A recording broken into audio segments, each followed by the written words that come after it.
السلام علیکم ورحمۃ اللہ وبرکاتہ۔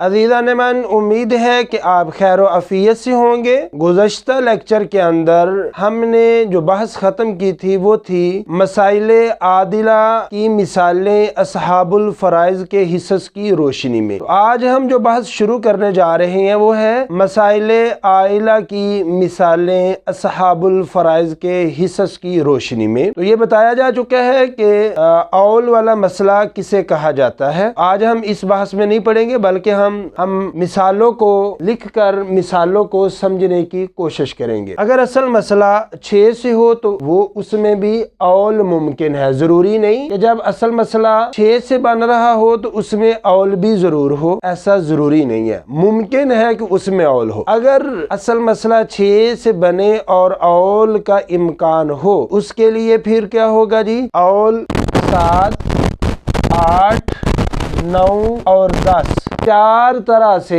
اول آنا ممکن ہے، جفت اور طاق دونوں طرح، 7، 8، 9 اور 10۔ تو چلیے ہم اسے ایک مثال لیتے ہیں اور مثال کی مدد سے سمجھتے ہیں۔ میت کے ورثاء میں ہے جی خاوند اور 2 سگی بہنیں، چاہے 2 سگی بہنیں لے لیں یا پھر الاتی بہنیں لے لیں، مسئلہ سیم ہی ہوگا۔ خاوند کا حصہ بنا یہاں پر 1/2 کیونکہ میت کی کسی قسم کی بھی اولاد نہیں ہے، اور سگی بہنوں کو یہاں پر حصہ ملا 2/3۔ اس کی وجہ یہ ہے، ایک تو وجہ یہ ہے کہ یہ متعدد ہیں، اور دوسری وجہ یہ ہے کہ ان کو کوئی معنی نہیں ہے، یعنی میت کی کوئی مذکر اصل یا پھر مذکر فرع موجود نہیں ہے جو بہنوں کو حصہ لینے سے رکاوٹ بنے۔ تو اب دیکھیے یہاں پر فریق اول کا نصف فریق دوم کے ثلثان سے مخلوط آیا ہے۔ اصل مسئلہ اس مثال میں ہم 6 سے بنائیں گے۔ 6 کا نصف 3 ہے اور 6 کا ثلثان 4 ہے۔ وہ اس طرح جی، 6 کو ہم نے 2 پر ڈیوائیڈ کیا تو 2 3 بار 6، جواب 3 آیا۔ 3 کو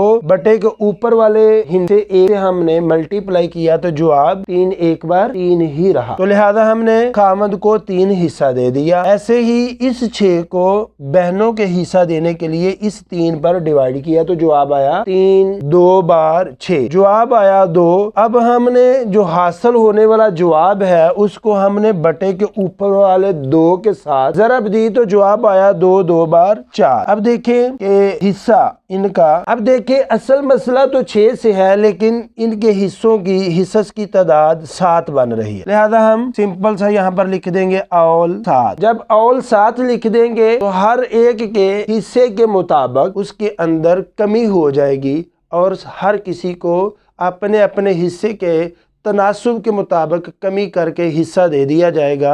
امید کرتا ہوں کہ آپ کو یہ مثال سمجھ آئی ہوگی۔ اگر آپ کو یہ مثال سمجھ آئے، پسند آئے، آپ کو لیکچر اچھا لگے تو آپ اس کو زیادہ سے زیادہ لائک کریں، زیادہ سے زیادہ شیئر کریں۔